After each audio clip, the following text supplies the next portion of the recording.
Welcome to our very special production of 82 Fires. My name is Sarah Donnelly Litz, and I am the owner of the Missoula Irish Dancers.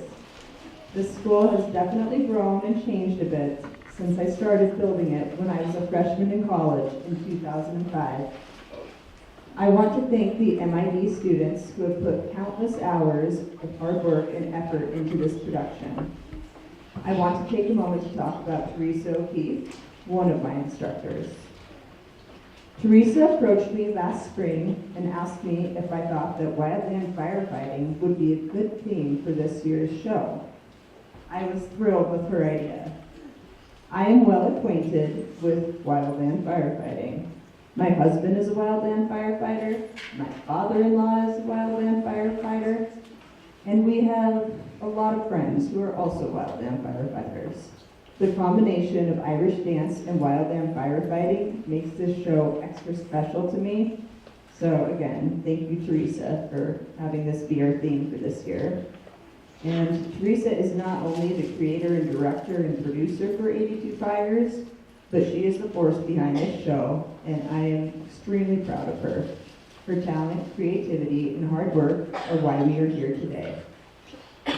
With all that being said, here's Teresa.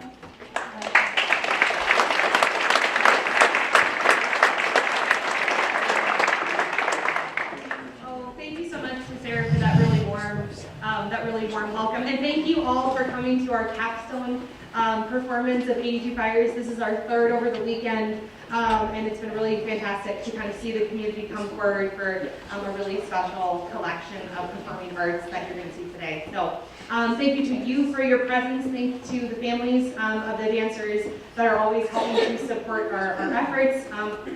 Huge thanks to the dancers for their hard work. Our instructors, including myself, have been really intentional about making this show as powerful and authentic as it can be. So to call them out in their efforts, Christina, Kinsey, Sarah, obviously, Anouk, and then Anne-Marie Cunningham is one of our instructors from abroad. They all would put forth their own kind of spin and cut on this production. So really grateful for them as well.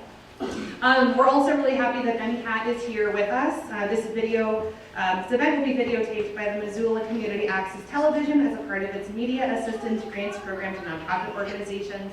So we're really excited to also be able to have this published digitally. This is just a nice reminder to turn off your cell phones, please. We always want to have the audience be able to clap and cheer, but bringing cell phones is not quite as lovely. But with that being said, if you're new to Irish dance, we are a population of performers that really likes hooting and hollering and clapping. It really helps our audience connect with our performers, so please feel free to use those expressions liberally. We're so grateful to be able to do this. And without any further ado, welcome to the show.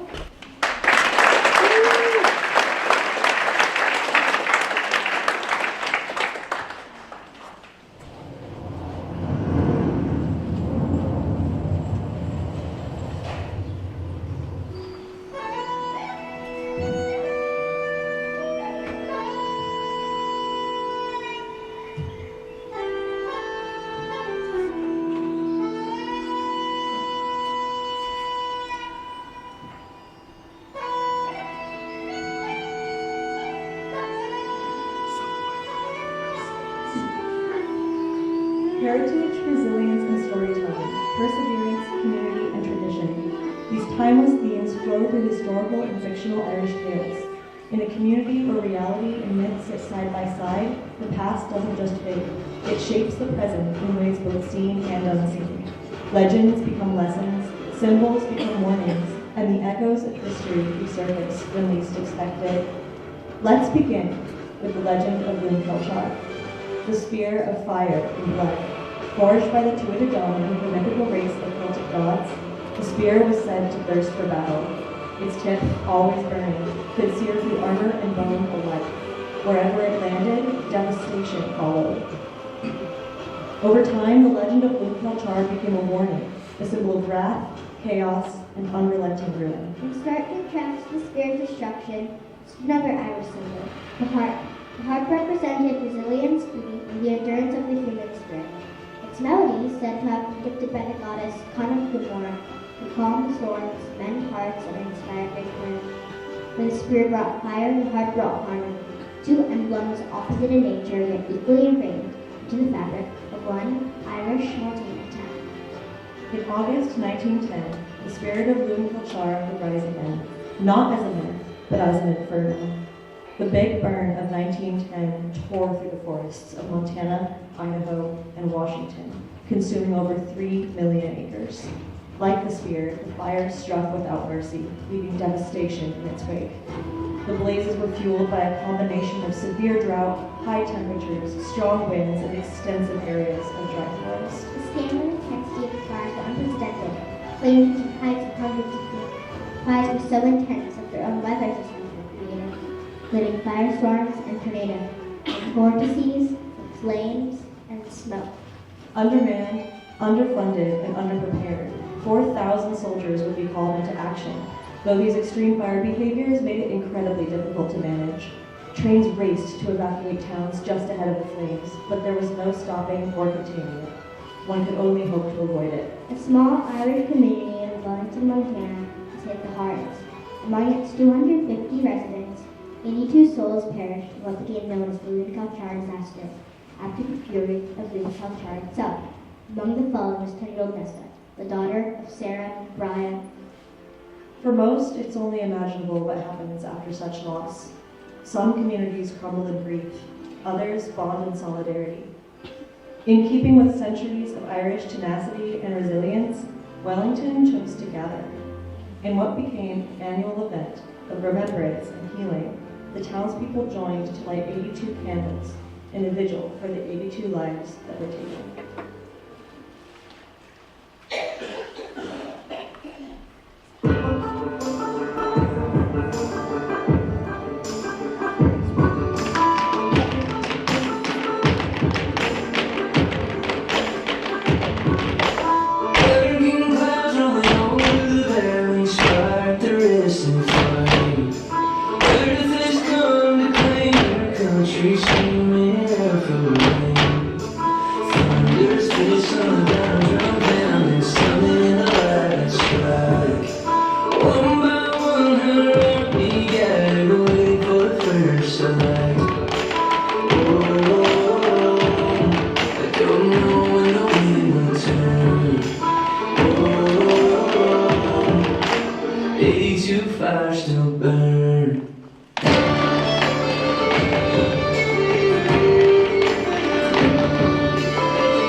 however, commemorating his daughter's wedding with an annual vigil was not enough.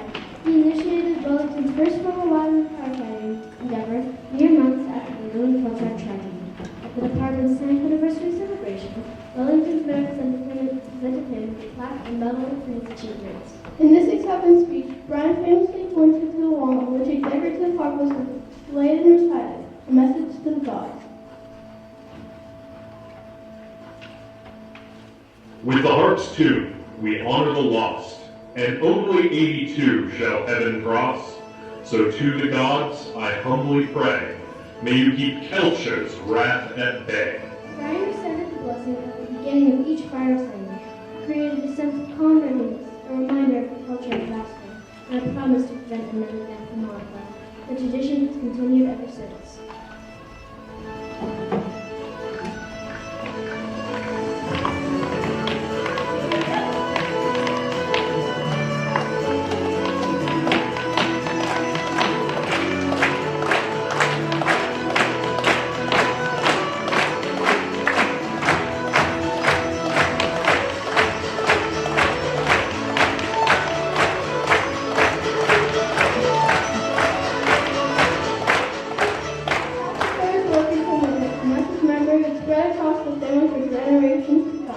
His son and thus his brother Patrick grew into the next generation of Wellington's firefighters. During his time, Patrick replanted 100 acres of trees lost in 1910 while adding fire breaks. During his time, Patrick replanted 100 acres of trees lost in 1910 while adding fire breaks. Brian presented Patrick with the same medal of achievement that was given him by the mayor many years before.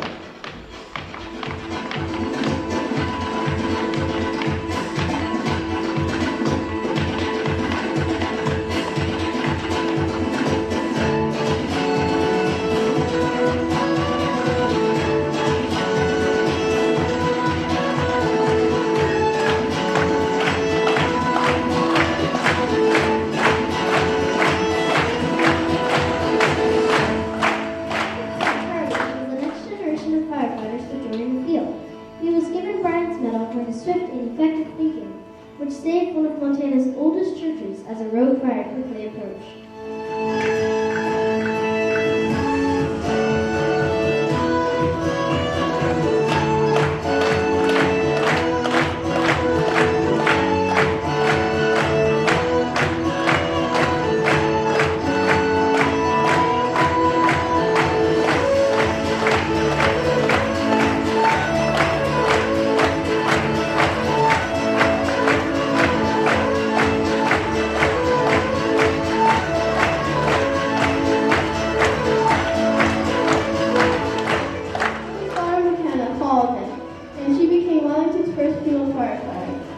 McKenna earned the medal for leading a daring rescue operation that saved an entire crew trapped by an unexpected windshield during a massive wildfire.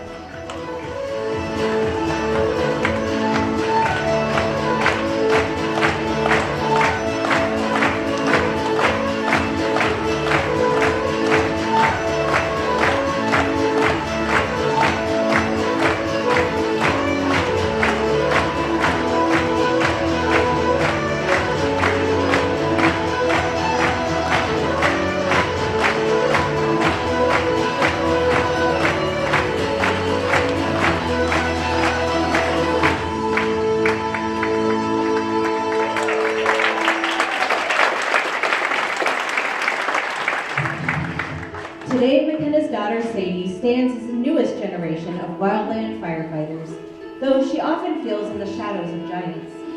Her mother McKenna has retired from firefighting, but her father Declan is the chief. The combined experience and achievements of her parents cast quite a long shadow. A leader renowned for his unshakable composure and decades of bravery, Declan embodies the very standards Sadie feels she'll never reach. Since childhood, she dreamed of proving herself worthy of her family's hard-earned medal, imagining a day when she too could join the ranks of her family legacy. But reality has proven far more unyielding than her dreams. Despite the burden of expectations that sometimes threaten to overwhelm her, Sadie finds solace in her mother's steady presence. McKenna doesn't just represent a standard to live up to, she serves as a beacon of understanding. Having once walked the same challenging path her daughter now treads, When doubt creeps in, it's often McKenna who knows exactly how to reach Sadie, sharing not just stories of her success, but of her own early struggles and uncertainties. What Sadie doesn't yet fully grasp is that McKenna sees her journey reflected in her daughters. Not just the determination, but the self-doubt that once plagued her early days. McKenna recognizes that Sadie's tendency to question herself isn't a weakness, but rather a sign of the deep respect she holds for the gravity of their work. While Declan's legacy looms large with its seemingly unshakable certainty, it's McKenna who helps Sadie understand that confidence isn't inherited. It's earned through each small victory, each lesson learned, and each fear faced. McKenna knows firsthand how important it can be to have the support of a family who lived through the same struggles. On their weekly hike through the summer wildflowers, McKenna has a plan to help Sadie remember that she is always loved, supported, and capable.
Strength and resilience, McKenna said.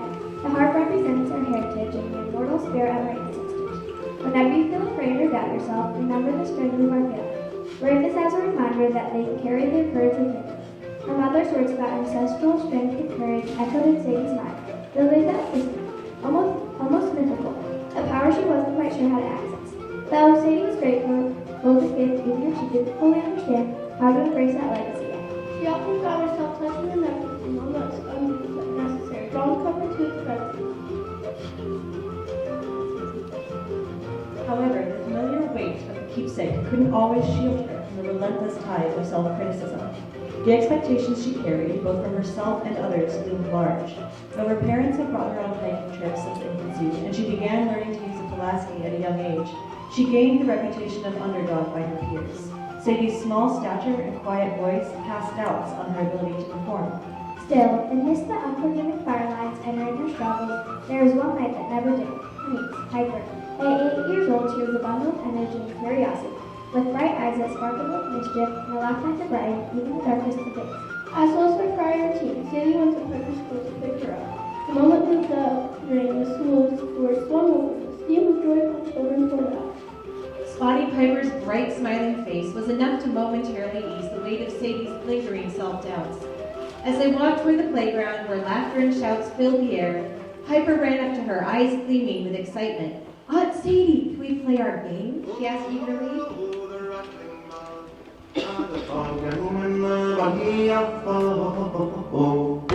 Oh, the rattling bong, the bog down in the valley, oh.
After the game, Sadie took Piper home, settling into their familiar Friday night routine. They shared a simple dinner, Piper recounting her day while Sadie listened with a warm smile. After dessert, she tucked her niece into bed and the house felt quiet. Sadie wandered into the study, a space brimming with old records, books, and keepsakes of the past. This room was a place where her family's history lived, captured in faded photographs and time-worn journals. Her gaze fell upon a leather-bound book. She ran her fingers along its spine before flipping through the familiar pages. But then, something captured her eye. A section she had never read before, penned in the careful script of her great-great-grandfather, Orion. The heading simply read, Nessa. As Sadie began to read, the chronicle mirrored the other tales she read, recorded events, recollections of significance. But soon, the tone shifted. Mentions of gods, whispers of magic, a mortal child building a blade. The deeper she delved, the clearer it became. This was not a historical account at all. It was a story, rich with fantasy, filled with battles and bravery, a world apart from reality. Brian's words painted a vivid scene. The air crackled with the raw energy of the Tuatha, divine power surging through the Irish countryside like an oncoming storm. Gods and mortals stood at the brink of battle, tension thick as fog. At the heart of it all stood Nessa, a mortal warrior. Though small, she remained as steadfast as the mountain she called home, gripping a sword that gleamed with an ethereal light, a gift from her people, a symbol of their unwavering belief in her. Her hand shook slightly, but she did not retreat. Her eyes showed fear, but she did not look away. The story unfolded. Nessa charged into the fray, her blade cutting through the chaos like a flame against the dark. The Tuatha were towering, awe-inspiring forces, testing her resolve. With every strike, the sword sang, glowing brighter with each defiant clash. Though tears streamed down her face, though her arms ached with exhaustion, she did not waver. She became the heart of the battle, her very human courage a beacon for the mortals who followed.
attempting to regain her sense of reality after being completely immersed in Nessa's story. In walked her brother Finn. Reading old stories again? He asked. Yeah, Brian wrote this one. I've never seen it before, she murmured, the echoes of Nessa's defiance and humanity still resonating in her mind. A few steps behind him was Maeve, Finn's wife. The three of them settled in for evening tea in the study, the fire crackling quietly in the background. So what did Brian write? Maeve asked with curiosity in her voice. Sadie hesitated before answering. It was a fictional story about Nessa, a mortal child, fighting and winning against the Tuatha. As I read, his handwriting became more erratic, the ink smudged in places, maybe marked by tears. I can only imagine what it was like for him in 1910, mourning a child. I wonder if he found solace in storytelling. Though I don't understand, she shared. If he wanted to honor her memory, why not make her purely brave? Why include her fears, her doubts? Who's to say, Finn said. I've seen photos of Nessa and read her childhood journals. She was small, but she was also fierce, driven, resilient, like you, like Mom. Silence settled over the room, and Sadie absorbed Finn's words. Could it be that Brian's story was more than a tale? A message passed down through generations, waiting to be understood? But her thoughts were soon interrupted by Maeve. So, how are you feeling about training tomorrow? Declan mentioned the terrain is going to be tough. Anxiety clawed at Sadie's chest. Tough terrain. The words rang in her head, bringing a rush of doubt. She wasn't like the others, hadn't been doing this for years. They navigated challenges with ease, while she was always catching up, always questioning if she was enough. The weight and uncertainty pressed in, familiar and suffocating. The next morning, the first light of dawn stretched across the Flint Creek mountain range, casting long shadows on the landscape. The air was crisp, and the crew gathered in silence, their breaths visible in the early morning chill. Among them was Sadie, standing alongside her best friends, Quinn, Lucy, and Taylor. At the head of the crew was Declan, his presence a steady anchor for the team. Sadie had always admired him, his strength, his commitment, his ability to lead with calm authority. All right, crew, stay pushing harder, he announced. Come as Lucy, as unyielding as the mountains mountain. This is a full-year endurance hike with equipment drills. We'll be covering steep terrain while carrying full packs. Along the way, we'll run through tool deployment, shelter setup, and emergency navigation. It's about efficiency, coordination, knowing your limits. As Declan's gaze swept over the group, it lingered momentarily on Sadie. She could feel her eyes of her comrades on her as well, but it was her father's expectations that weighed the heaviest. Sadie, he said, you're leading the first team. Her heart skipped a beat, the weight of his words settling heavily on her chest. Leading? After his brief, Sadie lingered for a moment, watching the crew get ready. Her stomach twisted. She found Taylor tightening the straps on her pack and took a step closer. Sadie kept her voice low. Taylor, what if I screw this up? The weight of the question pressed hard. I've never led a team through something like this. What if I make the wrong call? Taylor glanced up, her expression unreadable for a second before she had to quite laugh. Welcome to leadership. She slung her pack back. Look, no one gets it perfect. That's not the job. The job is keeping your head straight and making the best call you can move. And if something goes sideways, you adjust. But there are people here much more experienced than me, Sadie pressed. Why me? Quinn sidled up, nudging her lightly with an elbow. Because you've shown yourself at other times, Sadie. That counts for more than you think. Lucy handed Sadie her water bottle without a word. She already knew she needed it. We trust you, she said simply. You just have to trust yourself. Taylor gave her a firm hand on the shoulder. And if you don't, trust us to have your back. You're not in this alone. As the crew gathered in silence, reciting a message to the gods, Sadie's voice wavered. But when they moved out, she tightened her grip on her heart pendant, squared her shoulders, and led the way.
the team through rugged terrain, keeping a steady pace while ensuring no one fell behind. The weight of her pack dug into her shoulders, and every incline felt steeper than the last.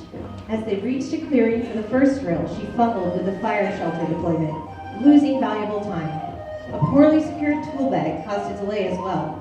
Frustration flickered in her teammates' eyes, but she pushed through, correcting mistakes and keeping the group moving. Tired and sore, Sadie's thoughts wandered to the story of Nessa.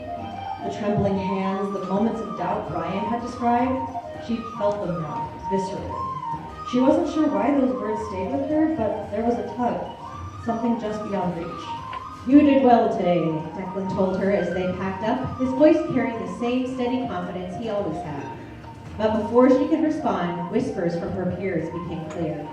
"She hesitated too long on the gear setup," came a mutter from behind. "And that delay at the ridge? A disaster." Taylor spun around, her protective anger obvious, challenging their criticism of Sadie. Quinn stepped closer and offered a light-hearted reminder that first-time leadership was bound to come with stumbles. Lucy, appearing on the other side, shared her water bottle and offered praise for how quickly Sadie had recovered from the mistakes, pointing out that even veterans would have struggled. As the crew gathered their equipment, their attention was drawn to joyful sounds echoing from outside. Laughter and singing filled the air as children darted around the streets, their voices blending in beautiful harmony as they sang, "Come and be welcome." This beloved tune heralded the arrival of Wellington's annual Lunasa celebration, one of the 4 traditional Irish fire festivals that celebrates the changing of the seasons. Sadie watched her friends' faces soften at the sound. The tension of the morning's exercise melted away like dew in sunlight. You harper or piper, your duty is noble. You carry the tunes that will never die down. Come from the forest and sit round the fire. Come from the fields and enter our hall. Come drink from the guest cup, come join in our circle. Come and be welcome, ye bards, one and all.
The tables were set, tapestries hung, and the scent of fresh bread and roasted meats filled the air. At the heart of it all, the festival fire burned, a tribute to the sun's power and the community's gratitude for the season's bounty. People gathered, sharing stories, singing old songs, and dancing as the lights flickered against the darkening sky. It was a time-honored tradition, a bridge between past and present, where history wasn't just remembered but lived. For Sadie, it was a rare moment of ease, a chance to be surrounded by family and friends, not as a leader or trainee, but simply as herself.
glanced nervously at one another as the realization set in. A lightning strike had ignited a wildfire, and it was growing fast.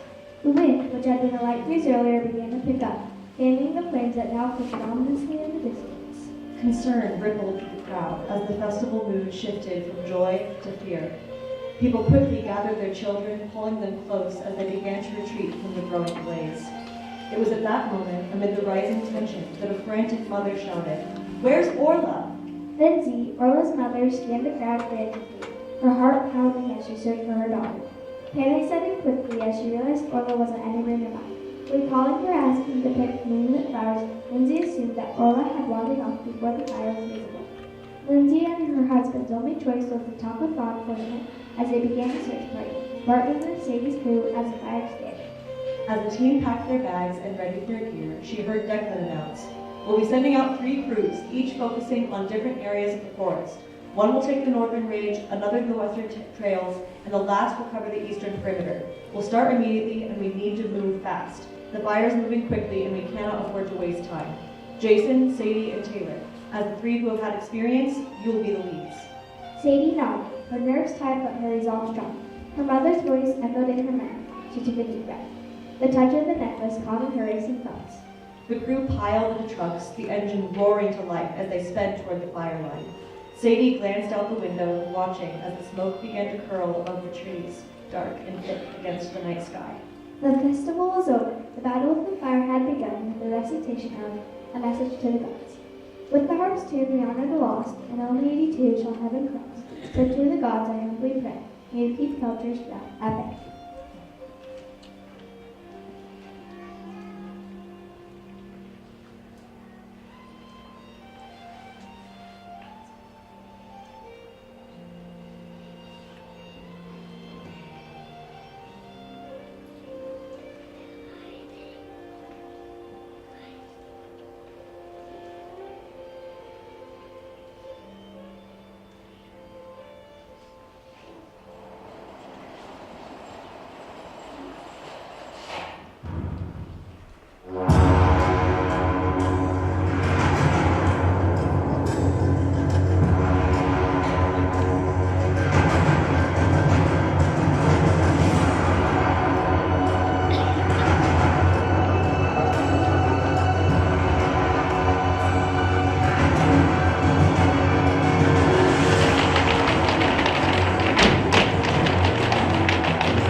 fire crew as far as possible toward their entrance to the blaze.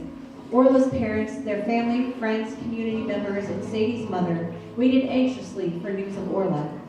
3 hours after their dispatch, the crowd watched as faded lights emerged from the distance. 2 trucks rumbled into view, headlights cutting through the smoke-drenched night. The crowd surged forward, breath held in collective anticipation. As the second truck came to a stop, the door swung open, and Sadie stepped out, her hands still clasped tightly around Orla's.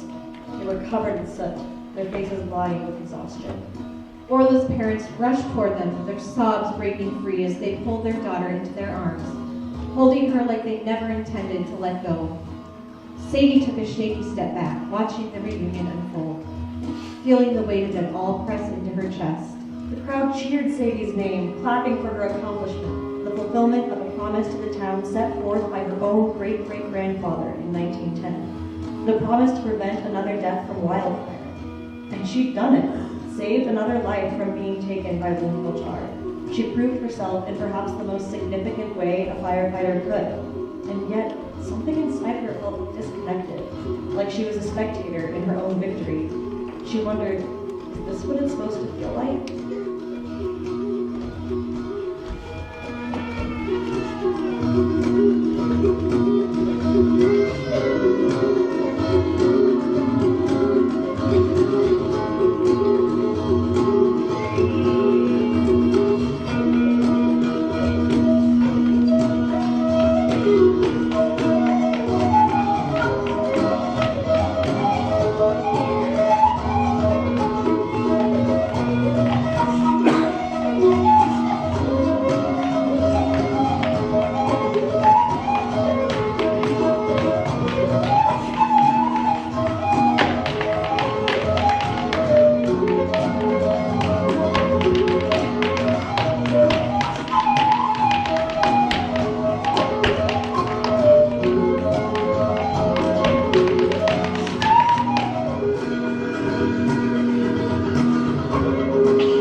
As the crowd began to thin, their thanks and congratulations fading into the night air, Sadie drifted to the edge of the scene, her eyes locked on the helicopters dropping water on the fire. The smoke twisted and spiraled up into the sky like pale ghosts. Somewhere in the distance, embers hissed as they cracked open. She couldn't stop the replay of the night's events in her mind. Each decision, each moment of panic, each victory, each misstep. It all felt raw, unfinished, like a story that hadn't fully come to an end. McKenna noticed Sadie standing alone, her posture stiff as if she were carrying the weight of something invisible. McKenna watched toward her daughter, concern in her eyes. "Are you okay?" she asked gently. I don't know what I was expecting, Sadie admitted, her voice shaking a little. I thought after all this, I'd feel different, more certain, more strong, like I was the hero I was supposed to be. But I got lucky. I only found her because I got separated from the crew. And when I look at Orla, I see Piper and Nessa. I imagine what it was like in 1910 and what it could have been tonight. What if I hadn't found her? What if we hadn't made it? McKenna considered this. You didn't just survive. You acted. You made the choice. You stepped forward, and that's what matters. McKenna paused, then added, Maeve told me you've been reading stories about Nessa. You're thinking about her, too, aren't you? Sadie nodded, and her mother continued. I remember reading Nessa's tales myself. It took me a while to understand why Brian narrated them as he did. I eventually realized it was to help future generations find solace and comfort in their strengths and vulnerabilities. Confused, Sadie responded, I thought he'd have wanted to portray her as a hero, almost godlike. Brian wrote about Nessa's bravery, yes, McKenna said thoughtfully. But if you keep reading, Brian leaves a note at the end of the story. I've read it so many times now, it's memorized. He says, To my future family, just as Nessa has done for me, I now walk with you as you heal from hardship, learn from failures, and rise from the ashes. Bless our legacy to give you strength. May you be her keeper. Sadie's fingers moved to the harp necklace, the object's weight now feeling more than symbolic. She thought about Nessa's tale, about the trembling hands and tears that accompanied acts of courage. Brian's words revealed someone who had felt fear deeply, yet moved forward anyway. She recalled the story's details with a new clarity. How Nessa gripped the sword with fear, how tears streamed down her face, even as she charged forward. The echoes of A Message to the Gods echoed in her mind. The parallels to Sadie's journey suddenly cleared. her mind shifted to the search for Orla, how her heart had pounded when she first spotted the girl's silhouette through the smoke, how her voice had wavered giving commands even as she guided her team through the burning forest. Those doubts, those moments of uncertainty, hadn't stopped her from pushing forward, from making the decisions that ultimately led to Orla's rescue. Like Nessa, she'd been both scared and brave, vulnerable and strong. She began to see that she was the newest link in the unbroken chain of Wellington history, just one of many who'd been plagued with doubt, fear, yet able to channel the resistance modeled for her by her ancestors. Imperfections, vulnerability, courage. They would all be part of the road ahead. And for the first time, Sadie felt ready to walk it.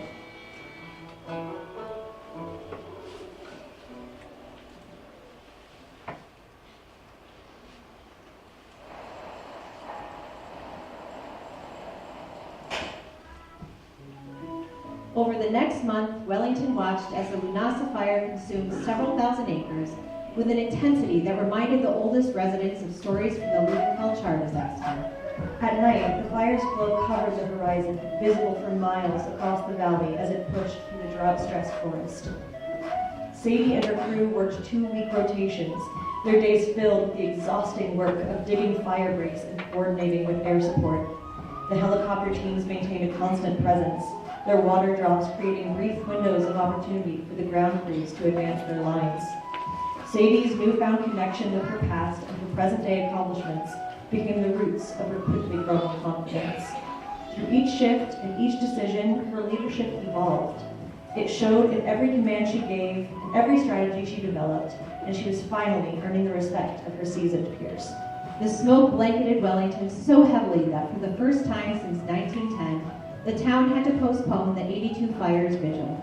Residents tracked the fire's progress by the thickness of the haze each morning, watching for signs that containment efforts were working.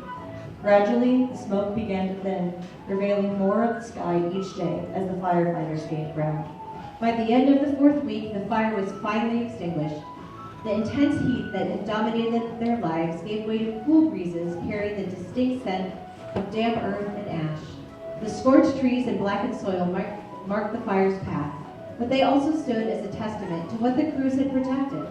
As the teams made their final checks and headed home, the town began preparations for the delayed vigil, ready to honor both past losses and present victories.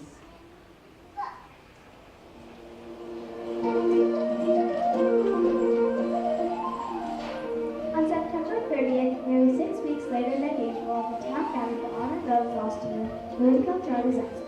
The streets buzzed with conversation. Children played in the park, their laughter ringing out as their parents kept a loud call.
replaced by the soft crackle of candles being lit one by one. Sadie stood among them, her heart beating a little faster than usual. Tonight, we remember 82 souls claimed by fire, the mayor's voice carried across the clearing. But we also celebrate those who ensure that number never grows. Sadie, would you join me? The peak felt heavy as she made her way forward. The crowd parted and she caught glimpses of Ella and Vicky, tears in their eyes as they knew it was about to unfold. When Sadie joined the stage, the mayor pulled out the same medal that had been passed down to each former member of Sadie's family since it was originally awarded to Brian in 1910. She placed it around Sadie's neck and continued. As the embers cool and the stars bear witness, you serve as proof that courage is not simply had or not had, that we cannot be boxed in as only heroes or the ones heroes save. Each of us has an inherent ability to choose, make a difference, and take a role in living history. You've made your town and family proud and showed us that the spirit of protection that Brian started lives on. Thank you. A thunder of applause erupted as the collective breath was released. The crowd began to dissipate as the ceremony of remembrance and honor shifted into a vibrant celebration of community, heritage, and endurance. As Sadie left the stage and found her family through the crowd, McKenna stood tall, tears streaming freely down her face, her hands clasped over her heart. They embraced as Sadie immersed herself into a family legacy finally claimed.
McKenna turned to her daughter warmly and asked, "How are you feeling?" Overwhelmed, Sadie admitted. When they said Nessa's name tonight, it felt different, like she was here. "She is," McKenna squeezed her shoulder. "In you, in that medal, in our family heritage, and for those who are yet to come." She heard soft footsteps behind her and turned to find Piper. The girl's eyes were bright with curiosity as she reached for Sadie's medal. "Can you tell me about Nessa?" Piper asked enthusiastically. Sadie smiled, a warmth spreading through her chest. She and Piper sat in the grass and with the memorial candles still flickering softly around them. Nessa was around your age when the Lewin Kelchar disaster happened. Though she became one of the 82, she's grown to be more than just a name in our family history. As she spoke, the first few children began to gather, drawn by the promise of a tale. Parents lingered nearby, recognizing the age-old tradition of passing down stories. Nessa's memory has not only inspired me, but Brian wrote her story as an inspiration to all, a symbol to lean on when times are tough and things feel dark, to remember each of us has the power to continue and overcome the odds. Sadie began to weave together the historical facts and the mythical narrative. The myth of a young girl caught in the 1910 fire, transformed in memory into a warrior who stood against impossible odds. The children listened wide-eyed. Parents nodded, recognizing pieces of their own family stories. Some of the older generations closed their eyes, remembering echoes of tales they'd heard decades ago. Sadie's voice grew stronger with each word, finding a rhythm that was part history, part legend, part living memory. Taylor, Quinn, and Lucy joined the crowd, their presence a silent support. Declan watched from a distance, pride evident in his stance. McKenna smiled, recognizing that this was the moment her daughter was becoming the new keeper of their family legacy. Piper sat closest, her eyes wide with wonder. Was she like that? the young girl asked, touching the medal around Sadie's neck. Brave like you? Sadie's laugh was soft. She was brave in her own way, she said, just like each of us is brave in our own way. As her story concluded and her neighbors drifted off, Sadie sat back, taking in the view of warm, flickering lights sending a vibrant hue over the town. Next to her sat her family and her closest friends. The charred edges of the forest were visible in the moonlight, but much like the scars left by the Lewin-Kelchar disaster over a century ago, her ancestors had risen from those ashes. New growth was already pushing through the scorched earth, a testament to the same resilience that ran through the Irish legends and Wellington's veins. Looking back at the gathering, her family still huddled together, sharing their own stories of courage and perseverance, Sadie felt a deep sense of belonging. Tomorrow would bring new challenges, new fires to fight, and new stories to write. But tonight, under the vast Montana sky, Sadie stood transformed, not in anyone's shadow, but illuminating her own path with a light passed down through generations. Piper sat beside her, her fingers gently tracing the metal's surface. I want to be great like you one day, she said, like Nessa was. Sadie smiled, squeezing her hand. You already are, she replied. Sadie glanced up at the stars, their light steady and eternal, and somewhere, beyond space and time, Brian and Nessa were together, smiling.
So to the gods I humbly pray. May you keep couches wrapped at bay.